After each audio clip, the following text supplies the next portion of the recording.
Jesus, manso e humilde de coração.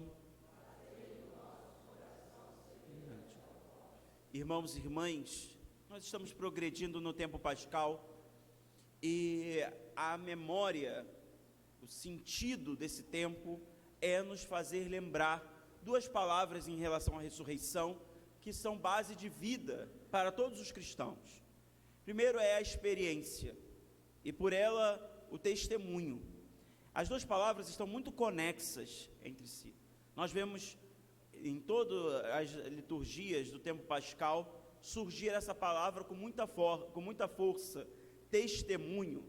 Como na primeira leitura de hoje, vimos o apóstolo Pedro falar ao povo, dizendo: vós matastes o autor da vida. Mas isso não como uma condenação ou um juízo condenatório sobre aquele povo, mas um chamado à conversão. O anúncio de Jesus ressuscitado é para que mova a vida das pessoas, assim como move a nossa. E talvez isso seja o mais fundamental a ser lembrado em todo o tempo pascal. A experiência com Jesus ressuscitado faz com que o nosso testemunho seja credível. Quando nós falamos de Deus, quando nós falamos de Jesus, que Ele vive, que é ressuscitado, nós não estamos falando de uma ideia.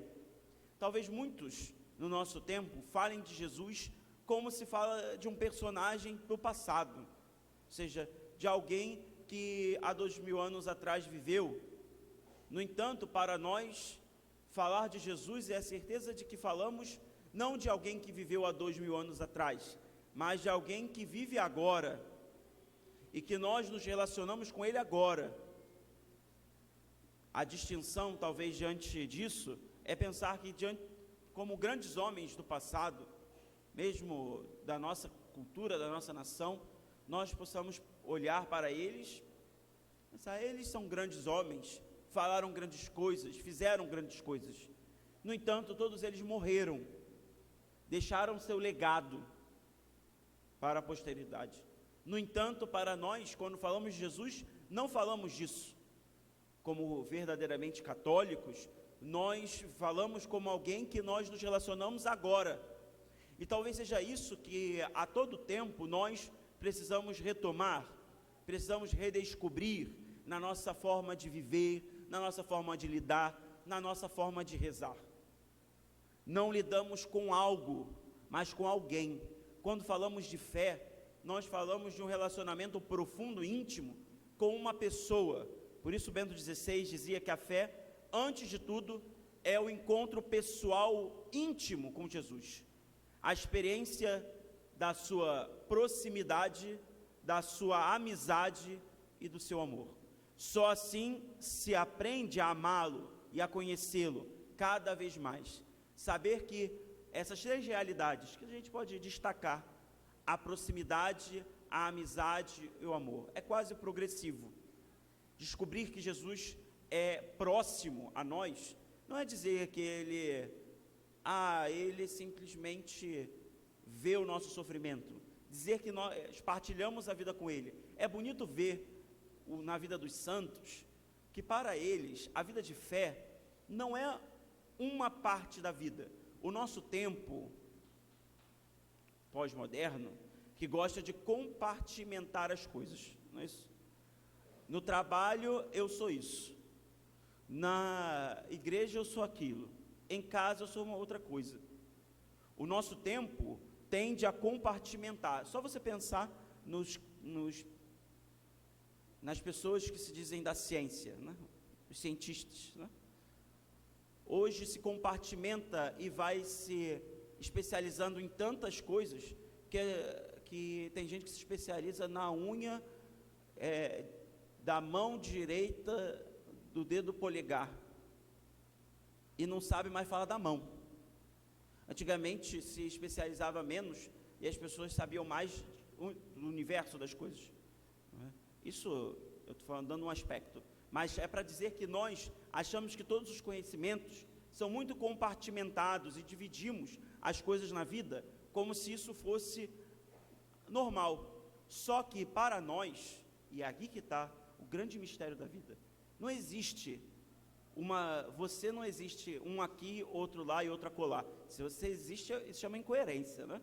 Existe uma pessoa que está em diversos lugares, mas é a mesma pessoa, não é? Que está, senão um caráter fragmentado seria um pouco mais complexo até de se dizer. No entanto, é exatamente isso que nós estamos falando da vida de fé. A experiência com Jesus ressuscitado não é que fazemos só na igreja. Na igreja fazemos por excelência, na Eucaristia, mas é a vida cristã, é a vida com o ressuscitado. Todos nós, ao redescobrir o tempo pascal, precisamos lembrar que para ser testemunha dele, ou seja, para falarmos não só sobre ele, mas testemunharmos, porque testemunha também é preciso lembrar algumas coisas. Não sei se vocês sabem, mas quem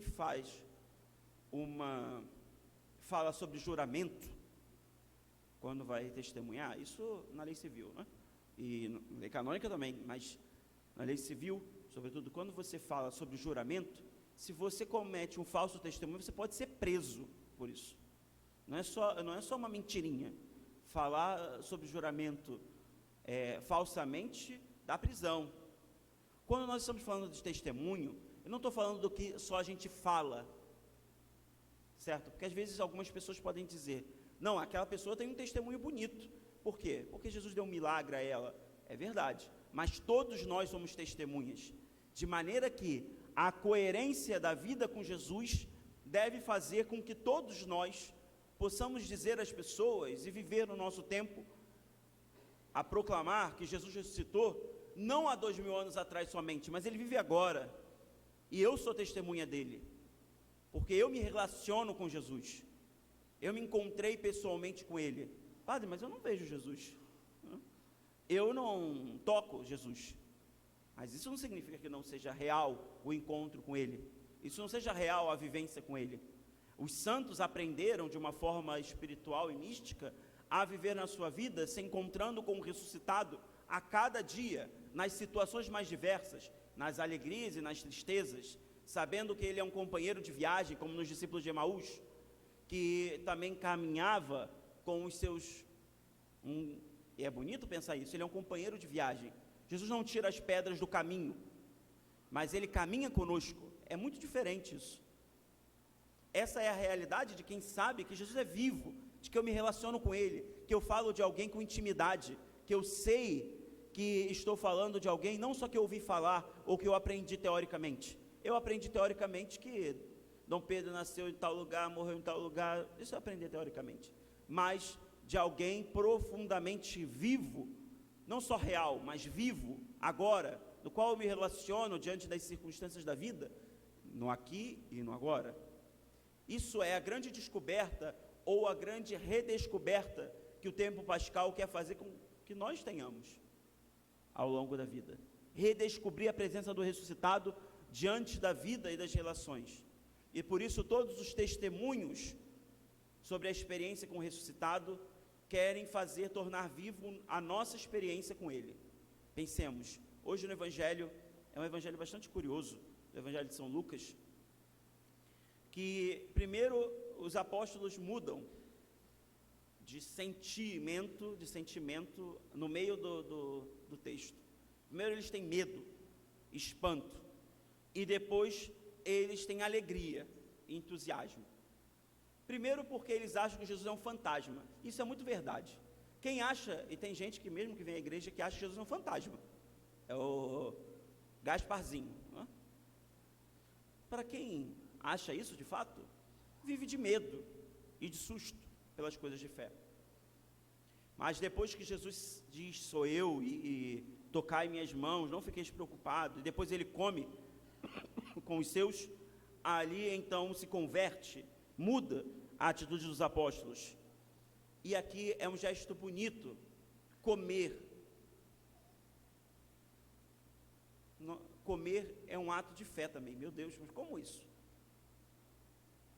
Se a gente olhar para o mundo, para a humanidade, especialmente os ocidentais, os orientais, que guardaram mais esse costume, comer é primeiro um gesto ritual.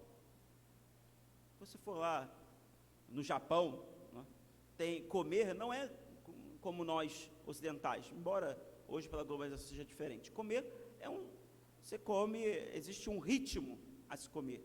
Nós que ocidentais, que achamos que a praticidade é a melhor coisa da vida, que é a maior tristeza que pode existir nesse mundo, ser prático, que a gente come fazendo as coisas, come de pé para fazer as outras coisas, achando que come respondendo no WhatsApp, porque a gente não pode parar de trabalhar em um só minuto. A gente acha que não, comer só serve para encher o bucho, né? A gente acha que é uma questão simplesmente de alimentar algo corpóreo. Mas comer, além de algo ritual, existe um modo de se comer. Para os povos semíticos, para os israelitas sobretudo, comer do tempo de Jesus, comer é um ato de intimidade. Comer à mesa com alguém é um ato de intimidade. Nós brasileiros temos outros hábitos, né? A gente nem conhece a pessoa, a gente já põe a pessoa para sentar na nossa mesa, fala assim, come aqui, tal, e tudo mais. Mas é uma outra maneira. Mas o fato é que comer à mesa com alguém, partilhar de alguém com uma refeição, é um ato de intimidade. Quando eu como com alguém, tanto no seminário nós aprendíamos que o lugar no seminário, depois da capela, a capela é o lugar mais sagrado, evidente, mas o segundo lugar mais sagrado do seminário, eu sempre dizia isso, o refeitório. E as refeições demoravam, porque não é só o ato de comer, comi, agora vou dormir, é o ato de conviver, de se relacionar com o outro, partilhar a vida. Hoje Jesus ressuscitado, ele come com os apóstolos, e se você pensar bem, Jesus comeu com muita gente depois que ele ressuscitou. Com os discípulos de Emaús, quando caminhavam para lá, eles só reconheceram Jesus quando ele partiu o pão, quando ele se sentou à mesa com eles. Hoje não tem mesa, né? Mas ele se senta com eles e come também do peixe. Primeiro, por uma razão, para eles saberem que ele não é um fantasma. Segundo, e nós podemos tirar uma dimensão espiritual disso, é pensar como que o ressuscitado deixa que eles entrem no seu convívio agora. Ele não só aparece e diz assim, transmite as coisas, mas ele quer partilhar a vida ressuscitada dele com os outros. Isso serve para nós, quando nós pensamos que na Eucaristia, aqui, diante da mesa do altar, nós também comemos com Jesus, e mais, nós comemos de Jesus. Nos alimentamos dele. Comungar significa se alimentar do próprio Cristo, e não é no sentido figurado, mas no sentido real da palavra, porque ali, sobre a figura do sacramento, ele se torna alimento, é pão consagrado, é alimento, já não é mais pão substancialmente, e por isso, ele já não só come com os seus, mas ele se torna alimento. Por isso a Eucaristia é tão sagrada, é ele mesmo, que já não está conosco somente na proximidade, mas é um próximo surpreendente. Por quê? Porque ele entra em nós, e se torna em nós, conosco.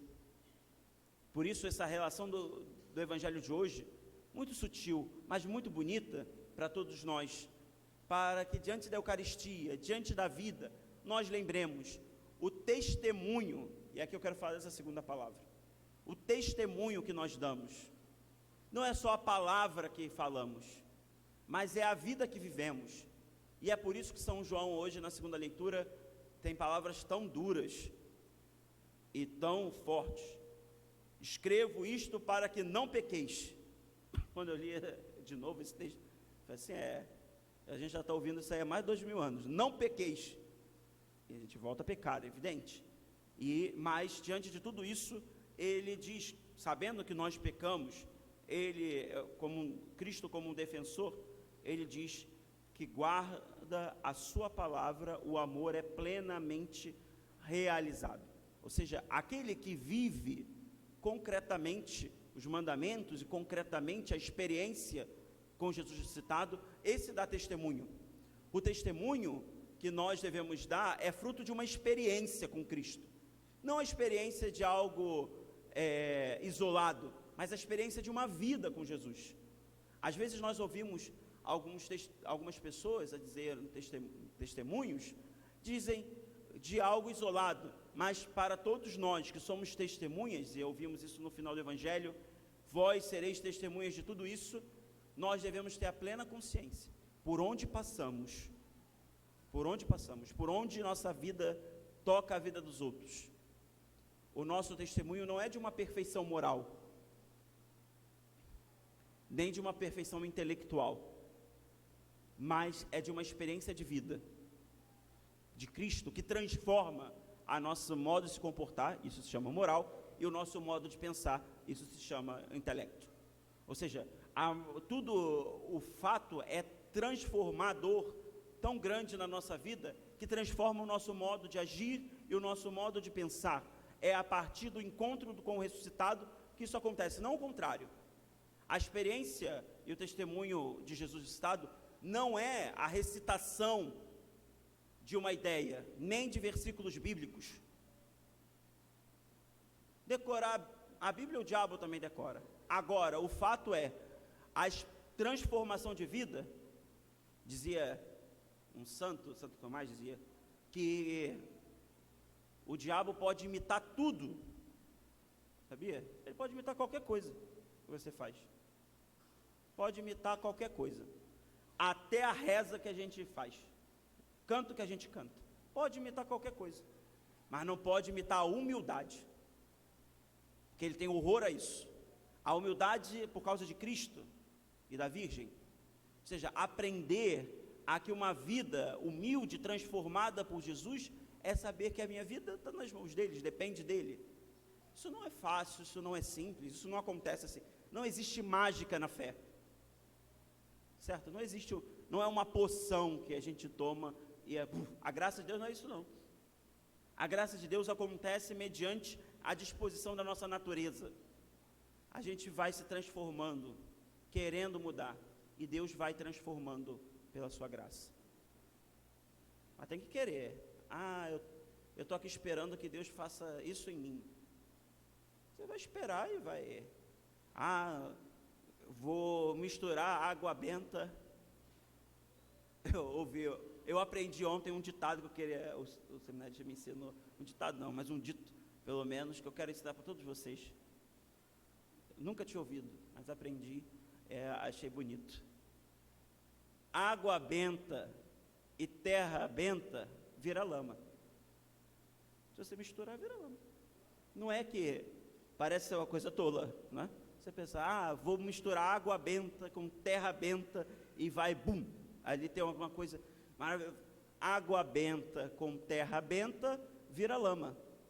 Ou seja, o fato é que a nossa experiência de vida real deve ser não como um passe de mágica, mas uma experiência com Jesus, experiência real de ser quem nós somos e sermos transformados a partir daí. Eu me lembro sempre, quando penso em experiência, em realidade da vida, quando se fala em experiência em Santa Teresa de Jesus, é uma famosa passagem da vida dela, que ela viveu, para quem não sabe, no século XVI, por ali, foi reformadora do Carmelo, é uma santa hoje em dia muito famosa também, escreveu muitos escritos espirituais, uma mulher muito elevada espiritual, mas uma mulher de um temperamento bem difícil. Eu teria medo de ser freira dela, né? Ela era bem durona. E aí ela tinha muita relação espiritual com Jesus. Ela tinha revelações místicas, muito elevada. E ela conversava com Jesus, coisa bonita, não é? E brigava com Jesus. E aí tem uma história, quando ela estava estava de carruagem, indo para um outro Carmelo, que ela fundou, reformou. Ela estava rezando, e estava conversando com Jesus, caiu da carruagem, na lama, de cara na lama. E aí ela exclamou, virou para Jesus e disse: é assim que você trata os seus amigos? É por isso que tem tão poucos. Ou seja, de uma sinceridade grandiosa, mas também de uma intimidade muito grande, de saber que a vida de oração, eu não estou lidando com uma ideia de que eu dizer data vênia, Senhor, poderia ter-me, coisas assim. É ela de uma intimidade muito grande, de conversar com Jesus, até daquilo que aparentemente seria inconveniente a dizer para Ele, de partilhar com Ele, de um ato de amor profundo com Ele, de dizer até as coisas que não são boas para Ele. A experiência com Jesus ressuscitado é essa. O testemunho que damos para as pessoas não é aquilo que falamos, porque as palavras o vento vai levar, sempre, mas é aquilo que a gente vive. Quer dizer então que a gente não erra nunca? Claro que a gente erra. O testemunho da nossa vida é dizer que a gente, mesmo errando, Jesus continua conosco. Não é uma perfeição moral, embora Ele espere isso de nós, mas é uma atitude de saber que Ele está conosco, e isso transforma o nosso modo de agir e o nosso modo de pensar. Peçamos ao Senhor que nenhum de nós saiamos dessa liturgia com o coração sem encontrar Jesus. Objetivamente Ele está aqui, né? Mas com o coração transformado por Ele, a dizer para as pessoas que a gente não acerta sempre, que a gente não erra, que a gente nem sempre é como Jesus deseja, mas saber que Ele está conosco, mesmo em qualquer momento que vivamos, ruins, grandiosos de santidade, virtuosos, mas também às vezes não tão virtuosos, é o que faz com que a experiência de vida seja maravilhosa. Jesus não veio ensinar uma moral, embora ela exista. Jesus veio conviver com as pessoas. E Ele, depois de ressuscitado, quis isso também, conviver conosco. Essa é a certeza de alguém que tem fé, que não lida com uma ideologia, com uma ideia, não com uma pessoa que já morreu e ressuscitou há 2000 anos atrás, mas com alguém que vive hoje e lida conosco hoje. Por isso o Espírito de Deus, que é o grande artífice de todas as coisas, nos ajude a mergulhar nessa experiência profunda para que o nosso testemunho seja credível. Louvado seja nosso Senhor Jesus Cristo. Para sempre seja louvado. Creio em Deus Pai Todo-Poderoso,